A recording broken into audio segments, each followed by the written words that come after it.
si tienen preguntas, me gustaría que las hagan, así aclaramos los temas. Lo que les dije les puede parecer muy radical, pero es la solución para mí.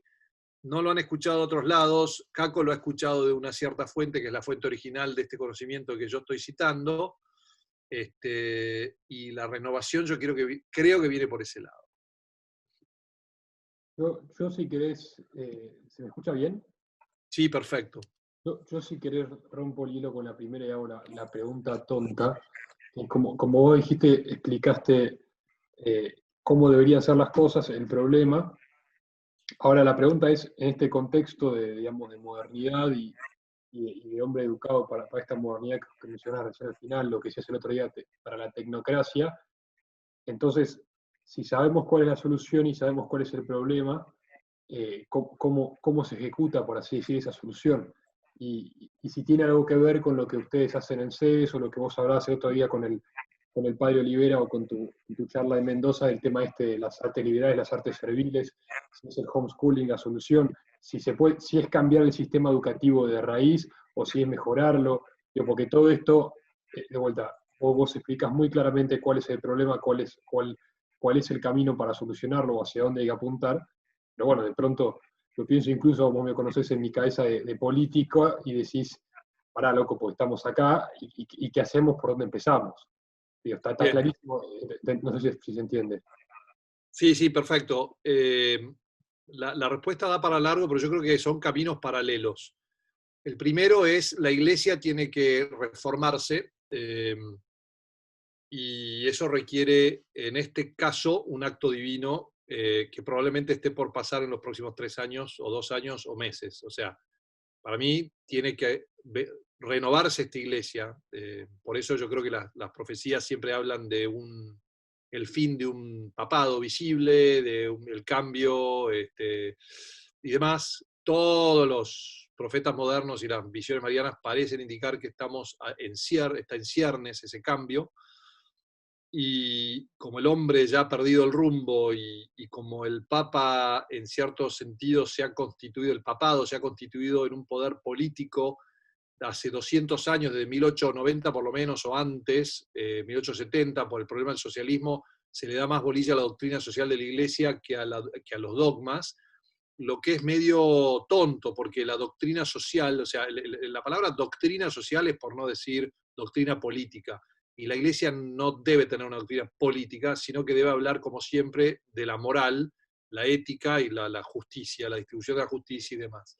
Pero esa doctrina social ha abarcado el 95% de los documentos hasta Benedicto XVI, que empezó a hablar de otra cosa, pero por la degradación de la sociedad. Por el lado político, acompaña esta degradación, y no es casual, un Estado moderno, que es una sociedad anónima. Esa sociedad anónima, que es ese Estado al cual no se le puede pedir nada personalmente y hacer juicio, cambia de personas todo el tiempo, y que nadie es responsable por los males que hace, sino que de alguna manera los particulares hacen lo bueno, pero nadie hace lo malo. Es una cosa horrible. Ese Estado también hay que reformarlo de alguna manera, por lo menos en los países hispanos, en los países hispanos y anglosajón, pero hay que, para mí, en ese caso, es por qué yo favorezco el liberalismo político moderno, digamos, en el sentido de, no te digo Milei, económicamente sí puede ser, pero ¿por qué favorezco más hacia un Milei o hacia no sé, un liberal económico que hacia un nacionalista? Porque el Estado es tan potente, es tan fuerte, así como el papado se ha constituido una cosa tan fuerte en su poder político, que arrasa y abusa de su poder. Y entonces prefiero pecar del lado donde déjenme tranquilo con mi libertad, porque eso es más parecido a como Dios nos ha tratado, porque Cristo, creo que Benedicto en un punto dijo, y esto lo dijo Gabriel Zanotti en un punto y lo tengo que buscar dónde está, pero Benedicto en un punto de su papado dijo que la Iglesia, en una de sus charlas universitarias debe haber sido, la Iglesia bajo Constantino no era el modelo de acuerdo al corazón de Cristo. ¿Qué quiere decir eso? que la Iglesia y el Estado juntos no es el modelo. Ahora, ¿qué quiere decir lo que quiere decir que las leyes tienen que ser todas o sea, de acuerdo a Cristo y a la doctrina social de Cristo, de la Iglesia, o sea, el reinado de Cristo en la tierra tiene que ocurrir en las leyes, sí, totalmente. Pero que vos no podés legislar la virtud, excepto la justicia. O sea, vos no podés obligar a alguien a ser generoso, o podés incentivarlo, podés educarlo, pero no podés obligar, porque si no, en el momento que hay obligación se pierde la libertad, en el momento que se pierde la libertad se pierde la virtud. Y entonces, ¿cómo resolvemos este tema? Y hay aquellos que les encanta Mussolini, mientras que Mussolini sea católico. Para mí, yo lo detesto, a mí me parece una cosa horrible, porque es como si Dios nos quitara el libre albedrío y nos llevase al cielo sin ningún acto nuestro. Dejaríamos de ser humanos, que es el drama de aquellos que dicen, bueno, entonces, del otro lado se acusa, se dice que, bueno, tampoco podés caer en Rousseau y el noble salvaje. Es verdad, pero de alguna manera tenemos que resolver este tema de volver a confiar en el hombre y formar instituciones realistas. En esto los anglosajones con sus constituciones han sido mucho más realistas que los hispanos. Como está la modernidad, yo creo que interviene Dios en la Iglesia, va a intervenir en la humanidad entera, la solución se va a dar por otro lado. Pero sí, un colegio del otro lado debería ser ¿cómo reformar la educación? Yo empezaría con pequeños bolsillos de cristiandad que tengan colegios que, primero, centren toda su educación en las Sagradas Escrituras, en el conocimiento simbólico, en multiplicar el conocimiento simbólico y poético, y en la liturgia, bien explicada, bien la liturgia contada, cantada, con historias, con baile, con revivir lo que vivió el hombre, con, ¿cómo se dice?, las oraciones con lección divina y con plena dentro de una que no sea muy rígida, que sea bien pensada por aquellos que realmente saben, y que los símbolos estén marcados y que enfatice la belleza tectónica, tanto de los colegios como de las, que no sean como son ahora que están hechos para el racionalismo académico de pupitre, pupitre, pupitre, supervisor, no, que sean arquitecturalmente colegios que te llevan a esta creatividad simbólica, que tengan esos símbolos, el chico pase por edades simbólicas, que vaya graduándose, como hace Steiner en Waldorf un poquito, pero de una manera católica, no ocultista, o no rara, no psicologista, y que vayan los chicos en todos o sea, las materias se vayan explicando en ese simbolismo también, y que después se den las materias. Por ejemplo, la ciencia pura y dura se tiene que dar, pero se tiene que dar una edad donde ya está formado ese espíritu enamorado anterior. Los chicos, antes de conocer biología, tienen que haber escrito un poema al roble, al tilo, al aguaribay, tienen que haber escrito una fábula sobre cómo se origina este árbol o aquel o el insecto, lo que fue. Tienen que ser poetas observadores. Si ustedes leyeron a Jean-Henri Fabre fue el entomólogo más influenciante fin del siglo XIX, principio del siglo XX, francés, vivía en Provence, era maestro de primaria, pero su colección de entomología ha sido usada, pero hasta por los premios Nobel, citada por Conrad Lorenz, premio Nobel de comportamiento animal, de teología, un tipo, y este humilde francés, tenía sus insectos y qué sé yo, hablaba de una manera poética. En un momento recuerdo leer, por ejemplo, la historia de la chicharra. La chicharra, no sé si ustedes saben, hay algunas especies de chicharras que viven 17 años bajo tierra, salen, viven 15 días y se mueren. Y cuando viven 15 días, durante 15 días están cantando. Mia, mia, mia, mia, mia. Ustedes vieron esa chicharra. Y ustedes dicen, es inaguantable cuando salen las chicharras, es inaguantable. A mí me recuerda a mi niñez y a Punta Chica, la donde iba de chico, era lindísima y tenía chicharras, me acuerdo de las chicharras, ahí conocí mis primeras chicharras. Bueno, ¿escucharán o no escucharán? Entonces les grita, les toca una trompeta, llega a tirar un cañón con una salva cerca de las chicharras y ni se inmutan.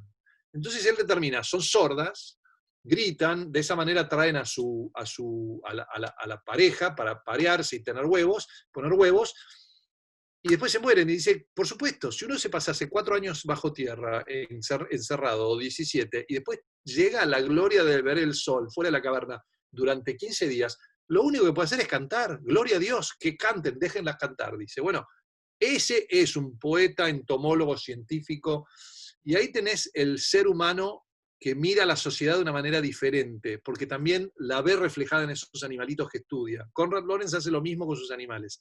Son ejemplos de científicos que son poetas y que nunca van a sacrificar al hombre en pos de sacarse un premio más o lo que fuera. ¿Me explico? Entonces, el colegio tiene que enseñar a cantar, o sea, todas las artes de las musas tienen que estar ahí. Las historias tienen que ser las grandes historias y las buenas historias. Y la gran historia, que se refleje vivida en la liturgia. Los varones y las mujeres tienen que hacer lo propio, participando en esa liturgia de alguna manera, sea como monaguillos, sea como ayudando en el altar, ayudando las mujeres limpiando, ordenando, cantando, haciendo todo lo que pueden hacer las mujeres, y así como hacen en el monasterio. Y de esa manera, esos centros de cristiandad van a producir chicos normales, chicos que ven la realidad y que van a ser, van a choquear al hombre moderno que tiene ojos pero no ve, tiene oídos pero no oye. Roberto, te hago una pregunta. Sí. Con esto que estaba diciendo al final, me surge pensar, bueno, nosotros claramente fuimos educados por una filosofía así más racionalista, cientificista, que vos, como decías, como divide a la realidad y tenemos como una construcción bastante reduccionista en ese sentido, está toda dividida y en ningún momento podemos como penetrar lo más profundo y verla como una unidad en toda la ciencia. Ahora, nosotros ahora como educadores, como futuros educadores, ¿cómo podemos hacer para tratar de romper con ese paradigma a la cual nosotros nos educaron y poder formarnos en dialogar con las ciencias y dialogar también con este lenguaje poético que decías, ¿no? ¿Se Bueno, entiende? sí, perfecto. Lo primero que tenés que hacer es eliminar las materias. Las materias son un producto del racionalismo enciclopédico, iluminista, que quiere clasificar todo, ponerlo en un libro, volumen, tomos 1, 2, 3, y después lo tiene un bibliotecario que no te los deja acceder porque se rompe. Es al cohete, no. Integrar materias, integrar saberes en maestrías. Por eso es que el hombre medieval y el hombre antiguo estudiaba el trivium y el quadrivium. Esas eran las herramientas. A partir de ahí era filósofo. Se dedicaba a filosofar, o sea, no a filosofar como que quién es un pedante, sino a mirar lo que lo rodea y a discutir y tratar de resolver aquellas cosas que no habían sido resueltas, pero observarlas, verlas. Y de ahí salen los científicos. No son gente que nace en un laboratorio, en un huevito, no. Eran monjes o gente como los grandes sabios que discutían en la Universidad de París y tenían esa disputación donde se cruzaban teorías y tesis y iban distinguiendo y traían nuevas observaciones y nuevas tesis. Y no es casual que la genética haya sido descubierta por Mendel, que era un cura, y que los grandes, no sé, los grandes licores hayan sido inventados por los monjes, y las grandes cosas que hicieron a la humanidad alegre y feliz las hayan hecho hombres cristianos. Es la única cultura y religión creativa. El protestantismo ha matado todo eso, porque lo primero que hace el protestantismo es eliminar la liturgia. Se desliga de Dios, elimina la liturgia y nos deja una palabra seca a la cual te la tienen que gritar y sin arte, porque son iconoclastas. Es la antirreligión.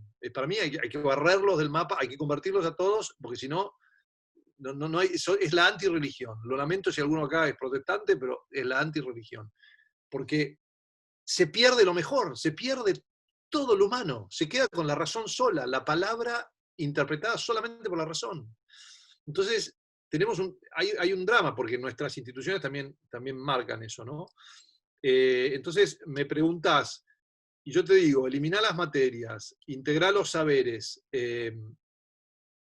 busca conocer no para usar una cosa, sino para conocer el orden interno y alegrarte y maravillarte. Cuando la domines bien a la cosa y te alegres y demás y veas, además en la universidad más adelante podrás tener la experiencia ingenieril de poder usarla y generar un orden. Cuando hagas las cosas, tené la belleza en mente, como los arquitectos de antes. Hay un ensayo lindísimo de Juan Luis Gallardo sobre, un ensayito pero extraordinario, su experiencia viajando en un tren con un vagón antiguo y un vagón moderno. Entonces compara los dos vagones. Dice, los dos son igual de eficientes, los dos son igual de útiles, pero en el vagón antiguo hay algo que el nuevo no tiene. Aquella lamparita de bronce con una curvita así, una cosa así, muestra el amor de un artesano que sabía que nadie iba a mirar sus detallitos, porque iban a estar todos preocupados que me voy al laburo y vuelvo del laburo en el subte, lo que fuera, pero él puso su detalle de amor ahí. Y hay algo humano en eso. Entonces, volver a esas cosas, un poco ¿no? Lo pequeño es bello, como es ese libro. Hay todo un movimiento también en Bellavista, un movimiento de Alex Valegas, que es el tema del recuperar ese amor por el campo, por lo bello y demás. La escuela rural, si quieren, pero repiten los mismos errores si uno forma una escuela rural que es sarmientina, igual que las modernas, pero es rural. Te salva que la mitad del día estás trabajando en la tierra, pero el resto es igual de flojo. Entonces, necesitamos, como te digo, ¿no? Y centrarlo en la liturgia y demás. Ahora, para los que quieren ser más científicos, igual tienen que conocer las causas, porque si el científico, si vos terminás siendo ingeniero en el ITBA y no entendés la ontología atomista y aristotélica, y no entendés estas cosas, vas a terminar creyendo que la materia crea la materia, y solamente la causa material, y te vas a olvidar de la causa formal y la causa final, entonces no vas a entender, y vas a operar cartesianamente con una tesis equivocada que de acá a 300 años va a venir un tipo iluminado y te va a decir, no, era asá. Y vos toda tu vida creíste que operaba bien, porque matemáticamente te cerraba una ecuación. Entonces, vivís dos realidades. Vivís la realidad de la cabeza y la realidad de todos los días. Podés explicar la matemática, pero no podés explicar la realidad. ¿Qué es lo que les ha pasado? El gran don de la física cuántica, si querés, la gracia que Dios le dio al hombre, la física cuántica, es hacerles evidente que no entienden ni lo primero de la materia del hombre. Es humillar al científico para que entienda que tiene que volver a empezar. Y solo aquellos que están dispuestos a considerar a Dios en la ecuación han resuelto el enigma. Los otros no. Entonces se quedan con números y viven en una irrealidad matemática y han tratado de inventar el multiverso, no sé, todo tipo de huevadas, que vinieron extraterrestres y nos colonizaron, cualquier cosa con tal de evitar a Dios. Es terrible, pero es un mal del hombre.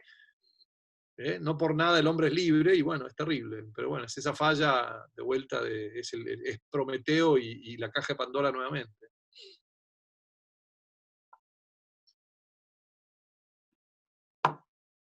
Y esto va a lo que preguntaba Caco y a lo que preguntaba también Segundo, que es el tema de la razón por la cual los colegios son insatisfactorios hoy en día es porque la función de la retórica es hacer esos universales, es unir. Los últimos 2 años del colegio el chico está preparado para que vos le unas las ideas en universales. Un universal es cuando vos decís, los particulares son casos particulares, el universal es la regla general.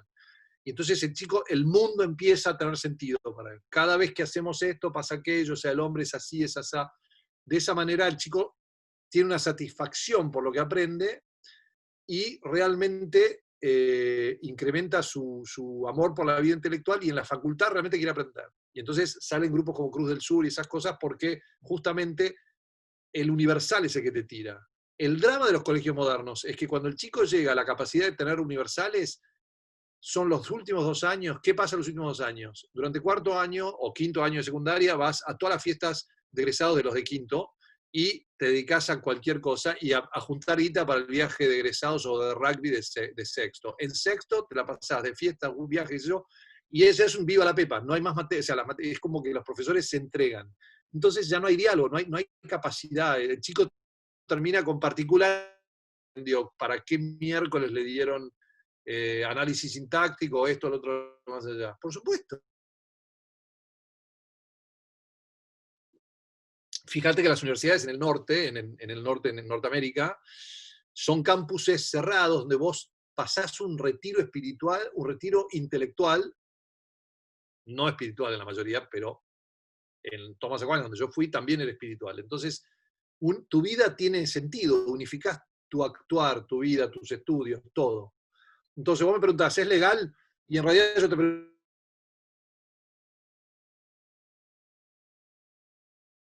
y lo segundo, entonces, ¿qué vas a hacer? Con creatividad y astucia, como la serpiente, y manso como la paloma, vas a despacito ir haciendo algo, una comunidad, qué sé yo, lo han hecho en Pichi, lo han hecho en otros lugares donde se juntan comunidades. Bueno, lo que tenés que hacer es agregarle buena liturgia y una muy buena educación y contratar a la Juanita, otra vez.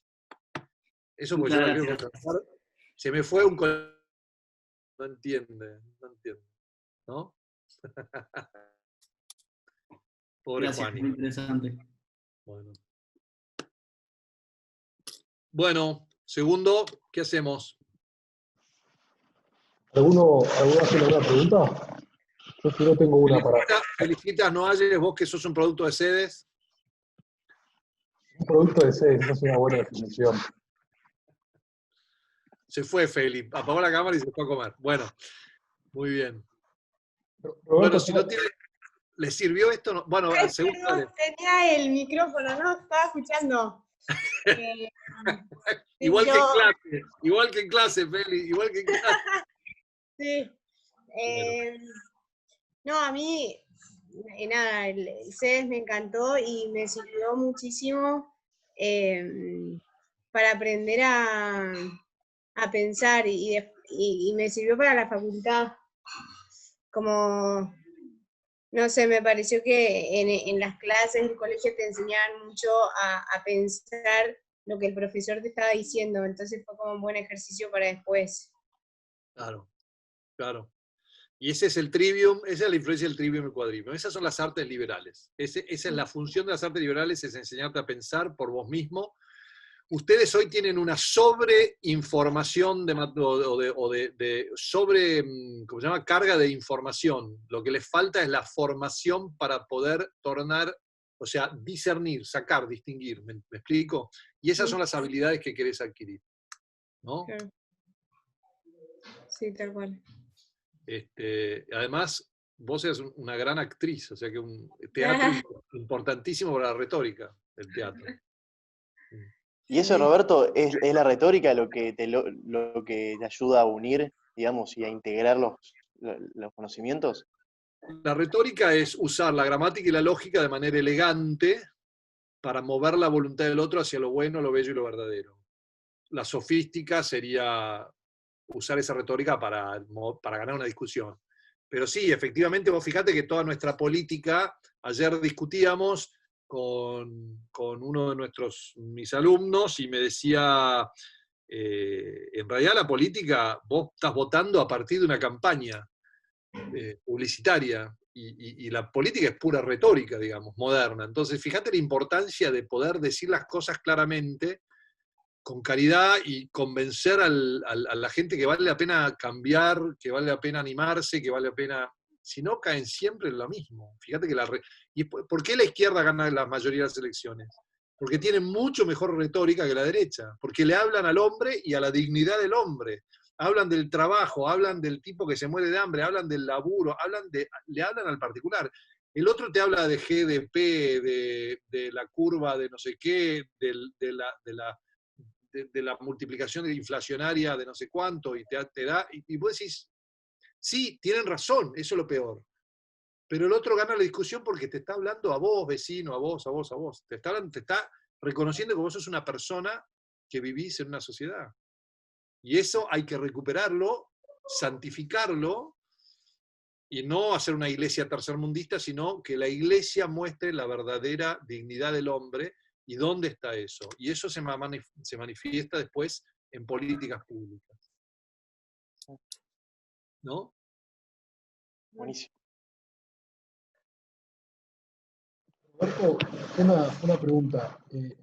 Todo lo que vos contabas recién respondías a Muni antes de Caco del tema de cómo es el camino para hacerlo, que entiendo es eso o muy parecido a eso, es lo que ustedes están haciendo en el CEDES.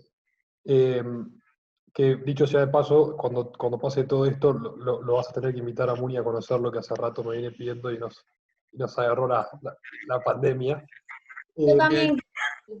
Quedan todos invitados en este momento. Perfecto. ¿Cómo hacen para romper? Ya es una pregunta, quizás no va tanto al fondo de lo que veníamos hablando, pero me intriga de vuelta en mi cabeza más político. ¿Cómo hacen para romper el hielo, el círculo, o la palabra que sea, con los padres que, digamos, es acostumbrarlos o convencerlos de que tienen que, digamos, salirse literalmente del sistema, por así decir, en pos de recibir, de que sus hijos reciban una educación verdaderamente buena, ¿no? Digo, No, mira, a ver, yo, sí, después, en prudencia, después te pido, si alguna de estas cosas las editas, lo que puede hacer, no sé quiénes ven todo esto, pero bueno, en realidad la cuestión es muy simple. Nosotros cuando empezamos con esta propuesta porque creíamos en ella y éramos 8 familias locas, y en Argentina se hace homeschooling, hay muchas familias haciendo homeschooling cada vez más. Yo hoy no necesito convencer a ningún padre y sacarlo de nada. Son expulsados violentamente por la educación sexual y la ideologización de la educación moderna, que toca incluso en los colegios católicos y se pone en los colegios católicos del lado del ideólogo y no del lado de Cristo. Eso hace que los padres bien pensantes, más prudentes, digan, hay algo mal que no anda bien, tengo que salir de acá, y empiezan a mirar. Y siempre hay uno que dice, hay unos locos ahí que... Y los mandan para nuestro lado, nosotros los entrevistamos y bueno, la verdad que seleccionamos bien y nosotros proveemos un ambiente sano, con un sistema educativo tradicionalísimo, cumplimos con creces y excedemos lo que pide la nación, digamos, los chicos estudian mucho más historia, mucho más, además de estudiar latín y además de estudiar otras cosas que otros colegios no hacen. Lo que dejo de lado son algunas materias que son oficios, que no tienen sentido de materia, como por ejemplo TIC, ¿cómo es? ¿Cómo es? TIC, de la tecnología, ese alcuete que te enseñen Word y Excel, si cuando vos llegás a usar una computadora en tu vida, ya esos ya son viejos y ya están usando, todo el mundo está usando otra cosa. Bueno, Excel no, pero es como que esos son oficios de secretarias, no son oficios de hombre libre. Yo educo a hombres libres, a líderes, que no tienen tiempo de estar ahí tiqui, tiqui, tiqui, sino que son los que tienen que tomar las grandes decisiones el día de mañana. Entonces, tenés que pensar un poco así también, ¿no? Y los padres un poco que ven eso y ven que los hijos pierden mucho, mucho tiempo en el sistema tradicional con 40 alumnos, porque es obvio, vos con 40 alumnos no podés educar a nadie, no podés, vos hablás en general, 10% agarra la cosa al vuelo, un 50-60% sobrevive y el otro 20-30% se cae a diciembre y marzo y abril y mayo y junio inexorablemente. Y esos son abandonados y a esos se les dice que son brutos. Y entonces ellos se repiten, soy bruto, soy bruto, soy bruto, soy bruto. Y cuando son grandes, tienen un gran odio a la vida intelectual, creen que son brutos, cuando en realidad lo que eran creativos, diferentes, eran otra cosa. Y si vos le das amor, atención y un aula de solamente 15 alumnos o menos, y le podés dar realmente tu tiempo y tu cariño, esos chicos disparan, pero muchas veces son los más sensibles, son los mejores. Eso, por eso nosotros, el colegio debería ser de aulas de no más de 15 alumnos. El profesor debería ser mucho mejor pago. O sea, si el Estado quiere, si yo tuviese una política de Estado, limitaría las aulas a 20 alumnos, 15, 20. Mirá si querés generar empleo. Uno o dos, un tutor principal o un maestro principal, e incluso un ayudante para hacer los trabajos, y sería o sea, otra arquitectura y un trabajo mucho más dinámico que involucre todo, ¿no? Pero vos me preguntabas, ¿qué política pública? Bueno, lo primero que haría yo es cambiar la Ley Nacional de Educación, dándole libertad a los padres de educar como se les canta la gana, porque eso es lo que nos dice la Constitución. Es un país libre donde, y si el católico educará a católicos, el judío a judíos, el protestante a protestantes, y otros a otros. Y bueno, no importa, y está bien, y que los padres tengan la capacidad de unirse y hacer colegios ¿desde cuándo el Estado fue mejor garante de mejor educación que los privados? Jamás, jamás en la historia del hombre, jamás. El Estado llega tarde a estas cosas. Los reyes, y personalmente, hacían fundar universidades, pero las entregaban a órdenes religiosas o a cosas que a otra gente. No era el rey el que manejaba el contenido de la universidad. Jamás, eso no ocurría. El Estado moderno es omnívoro, es espantoso. O sea que vos, digamos, el sistema educativo ideal sería un sistema educativo, digamos, libre, en el sentido de que, como decía recién, el judío puede educar al judío, el católico no, porque viste que a veces te encontrás con católicos que dicen, no, desde nuestra, como nosotros sabemos que tenemos digamos, la religión verdadera y demás, entonces tenemos que educar y obligar a educar en esto, casi como una evangelización forzosa, que a mí No. nunca la entiendo ni me termina de cerrar. Tiendo a pensar más como vos, pero Yo te digo, si tuviésemos a San Luis Rey de Francia, se daría naturalmente la cosa, pero con el Estado Sociedad Anónima moderno, completamente corrupto y artificial, o sea, un Estado que está fallado ab inicio, en su incepción está fallado, en su filosofía que lo funda está fallado, lo mejor es el liberalismo educativo en el sentido de decir que todos compitamos con diferentes sistemas. El que quiere gastar la vida de su hijo en tecnología, que lo haga lo que fuera, porque la verdad que la libertad de los padres es libre. Y nosotros los católicos debemos imponernos por la fuerza de nuestras ideas, no por la fuerza de la ley. Yo tengo que poder convencer, eso es lo que yo te decía, de que la iglesia bajo Constantino no es la idea de Cristo. Cristo predicó y nunca le dijo nada. A los 72 cuando se le fueron, dijo, esas son enseñanzas muy duras, y se pegaron la vuelta y se fueron. Le dijo a los otros apóstoles, ¿ustedes también se van a ir?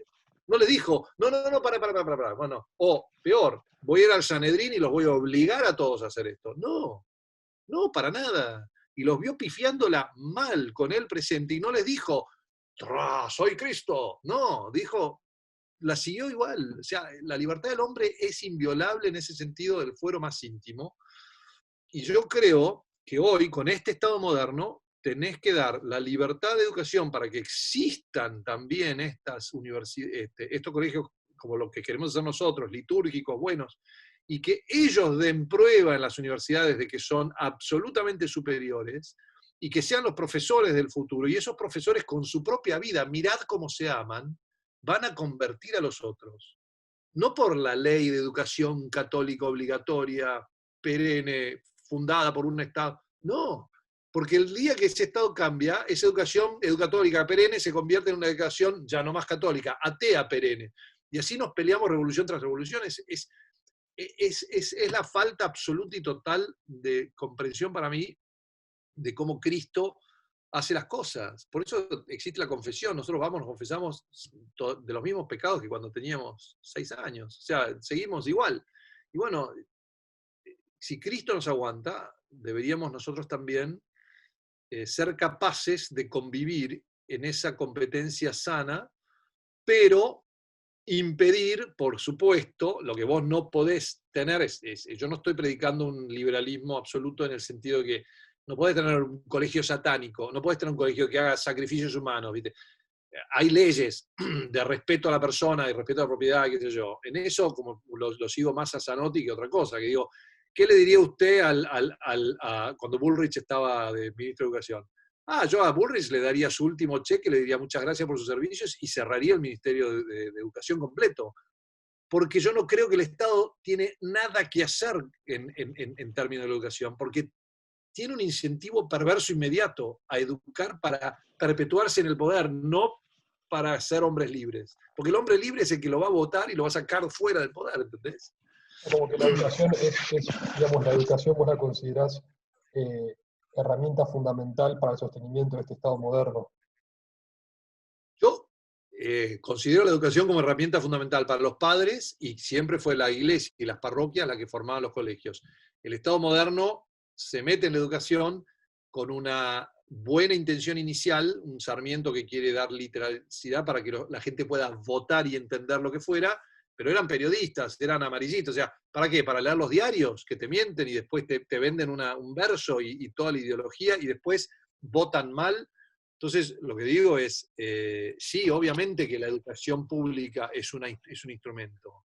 Es uno de los peores gremios que tenemos por el solo hecho de que buscan estar escolarizados. No hay más que mirar esos videos que viste recientemente, que tenían la que saca San Martín y dice Belgrano, o la que dice el fundador de la bandera, el creador de la bandera, San Martín. O sea, a ver, eso multiplicado por 1 millón de maestras, y esa mujer es buena porque está ahí con la vocación y seguro que es re sacrificada, pero es un sistema que ya colapsó, es un sistema de la era industrial, ya no va más, empecemos de vuelta, pero demos libertad creativa. Fíjate, ¿cuál es el país que mayor cosas nuevas produce? ¿De dónde está Elon Musk, que produce las grandes cosas, el cohete del SpaceX, el túnel de no sé qué? Es el tipo que nos va a cambiar la historia, es Elon Musk. ¿Dónde está? En Estados Unidos, donde le dan libertad de acción. Bueno, lo mismo con la educación. Y el tipo necesita gente que tenga esa visión, que sea capaz de entender que una ciudad así en cuadrículas y qué sé yo, no es católica. O una ciudad donde nadie se ve a los vecinos, no es católico. Un barrio privado cerrado no es católico. No es una concepción católica del hombre. Entonces, que sepa, arquitectos que sepan urbanizar católicamente, como era en el medioevo. Obligar a la gente a mezclarse juntos y revueltos, tomarse un café, entenderse entre ellos y habrá menos peleas políticas. Porque vos no hablás con el otro. O sea, es fácil. El Twitter, fíjate cómo funciona el Twitter. El Twitter es la aplicación más violenta que yo vi en mi vida. Nunca vi tanta violencia verbal, pero violencia que la gente cree que no tiene consecuencias en el cielo eso, y vas a tener que es un purgatorio. El Twitter es la cosa más, desde un anonimato absoluto, vos podés decir las cosas más horripilantes de otra gente. Y llevarlos a que se les levante la sangre y tengan una ira, un ataque cardíaco y te respondan. Entonces vos lo hacés pecar al otro y vos pecás. Y no hay o sea, era genial la guerra cuando el otro tenía una espada y un escudo y vos tenés una espada y un escudo, y en un momento estaban los dos con los brazos cansados y decías, che, muchachos, ¿no podemos hablar esto? Porque llega un punto donde decís, ¿entendés? Es más sano. Es la insania que tenemos la insanidad moderna es una cosa por todos lados, pero por eso yo les digo, todo esto se va a resolver, lo va a resolver el buen Dios, me parece poniendo un dedito así dentro de poco, y veremos qué pasa del otro lado, pero sepan que lo que va a pasar va a ser un colegio de artes liberales, litúrgico, lo que les dije, porque esas son las historias que tenemos que contar. En esto hay muchos protestantes que están haciendo mucho mejor trabajo que nosotros. Si van al Bible Project, ahí van a tener videos de la explicación de la Biblia que son muy simbólicos, muy buenos. Y se quedan cortos porque no tienen la totalidad de la fe en el sentido de unas interpretaciones mucho más magníficas. Pero van a la patrística, van a otras cosas y lo ilustran muy bien. Y ahí tenés el poder que tenés de la tecnología moderna. Pixar, por ejemplo, podría ser la compañía que más eduque bien al hombre. Y te hacen películas que te dan la educación hacia... Bueno, las primeras películas fueron buenísimas, pero hay otras que... Esa tecnología, ¿sabes vos lo que puede educar eso a un chico? ¿Cómo le van quedando las cosas en la cabeza? Vos recontás la historia, la contás, la unís, unificás, mostrás las dimensiones. Así tenés una generación que se da vuelta y generás poetas. Lo que pasa es que hemos perdido la capacidad de observar. Estamos mirando pantallas y ya no miramos más las estrellas, ¿no? Hay que mirar las estrellas de vuelta. Hay que volver a ser como los elfos. Hay que, bueno, como dice Segura, el humo de Mordor se está acercando mucho, pero siempre, al final, Dios gana. El Inmaculado Corazón triunfa. Buenísimo. Cuando vos digas cortamos, yo te sigo preguntando. Bueno, Juani, ¿alguna pregunta?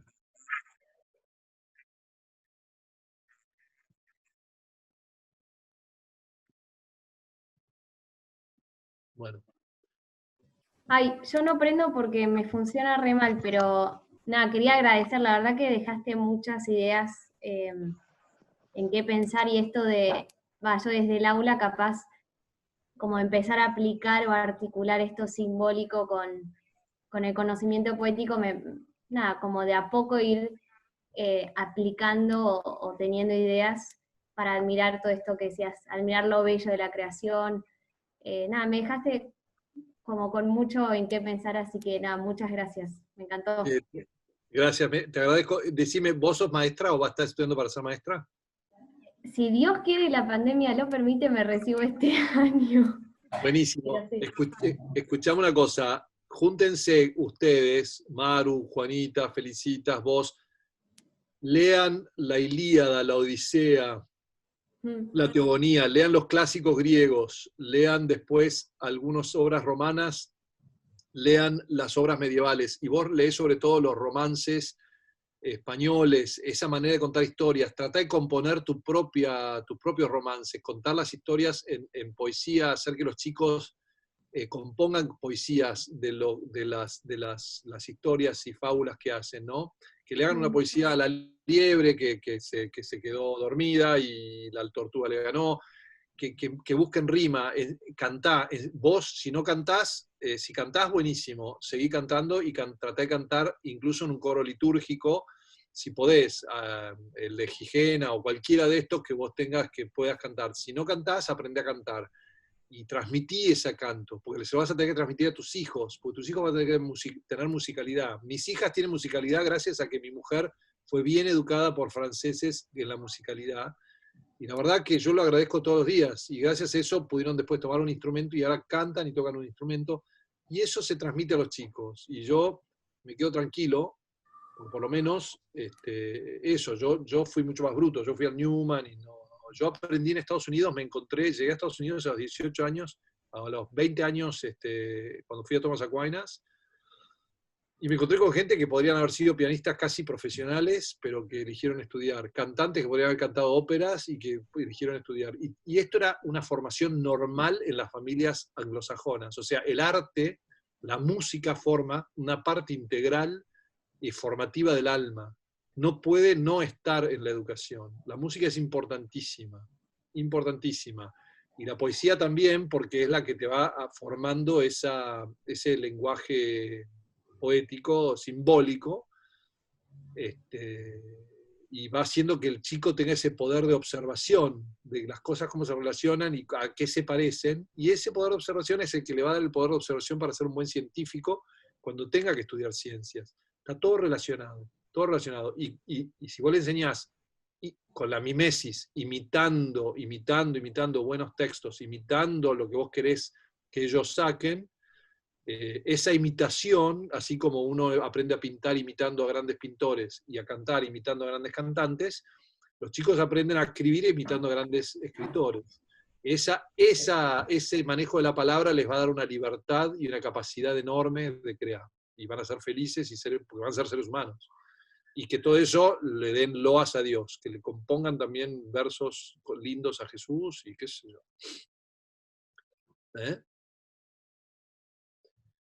Bueno, tengo hambre.